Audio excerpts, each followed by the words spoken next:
shoots. He scores! Recently, my son was asked to play on one of his previous teams for a tournament they were playing in. This team is a house team, and that means that any child who wants to play can play regardless of ability. It's the lowest organized level you can play in. That is why my son doesn't play with them anymore. He had moved up in ability and needed the challenge to continue improving. He's still a friend with the kids remaining on the team, and so when they asked, he was eager to play, if for no other reason than to play with his former teammates again.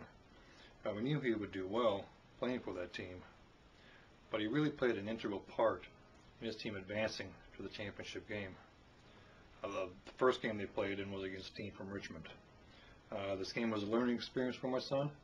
He started the game playing defense, and you could tell from the start that his level of play was far above anyone else on the team. In the beginning, he didn't quite know what to do. When he got the puck, he couldn't do what he normally would do because the other players weren't where they should be. They just hadn't had the training to know that they needed to start breaking down the ice and get open for a pass. They were still in bumblebee mode, where they kind of all swarmed around together around the puck. You could tell he was getting frustrated and didn't quite know what to do. He had to relearn how to play with kids of their ability. He had to figure out how to take control of the game and use other players to his advantage to get the job done.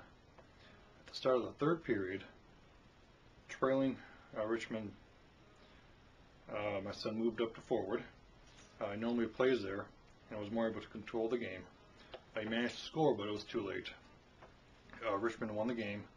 After the game, you could tell he was still frustrated with his teammates. We talked a little bit about it, and you could tell that a light bulb went off in his head. He knew what he needed to do. Game 2 found him playing a team from Greensboro, North Carolina. He really started to take charge in this game. He again started on defense, but he controlled the game quite well. Normally when he plays defense, he's a stay-at-home defender. That means he stays back and defends the net. In this game, he started rushing the opponent's net. This is something only the most versatile and talented NHL defenders can do. He had come to the realization that he needed to help his forwards. He still played smart and didn't do this every time he got the puck, but he did it often enough that he kept the other team on their toes. He had several good scoring chances, but couldn't find the back of the net. He also took his time and allowed the other players to start down the ice and pass to them so they could have an opportunity. Sometimes it worked, sometimes it didn't, but it kept them a part of the game and feeling a part of their team. Like the first game, he was moved up to forward to start the third period. He took the opening face-off, won it, went through the defense and scored. He continued to control the game, and when the final buzzer sounded, they had won. Much happier team left the locker room after that game. Game 3 was against Prince William. We knew from the previous games they had played that they were a weaker team than my sons. They had high hopes that were going to the game and if they won, they would be going to the championship game. They started my son as a forward in this game, and from the start you could tell it was not going to go well for Prince William. We scored 9 goals in the first period. My son had 3 of them, and since he had gotten his hat trick, he let off quite a bit. He would only shoot from long distance and attempted passes to the less talented players on the team to try and let them score. Playing at the level he does, he had had quite a few games where that's so lopsided where it's no longer fun to watch. He knows that you step it down, don't shoot as much, and if you do score, you don't celebrate. The other players on his team hadn't learned yet, and they wound up winning the game 21-1. We came to find out after the game that Prince William's goalie was playing goal for the very first time. The usual goalie couldn't make the trip, and he volunteered to play. This kid had guts, and he took their losses extremely well. And now, on to the championship game against Richmond. We had an opportunity to right a wrong, beat Richmond, and win the championship. The start of the game saw my son playing defense again, where he played for the whole game. But that didn't stop him. He knew that if they had any chances of winning, that he needed to play the game at his level.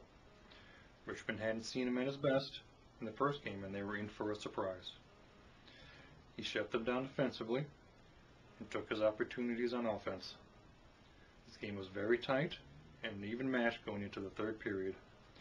That is when he stepped it up another notch.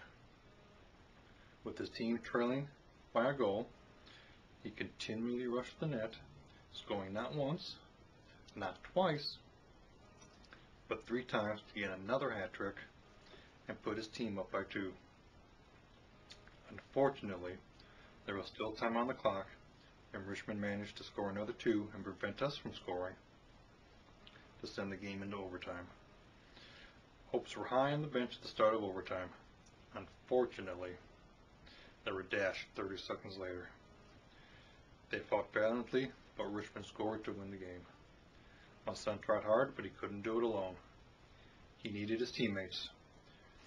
Richmond was the better team. That was evident throughout the whole tournament. And even though my son was the best player in the tournament from all teams, he couldn't do it all by himself. This is a lesson that all coaches try to teach their teams, even though some players don't listen. One player, a team, does not make. My son was brought in as a ringer to try to win the tournament. Unfortunately, as what frequently happens, didn't quite work out. The best players need an equally good supporting cast to be as good as they are. If the entire team isn't there, the addition of one player isn't going to make a difference. My son really enjoyed the experience. He relished playing with old teammates again and found out he could play an aggressive style of defense. But he is glad he moved on to a higher level travel team where his teammates there force him to continue to improve his game.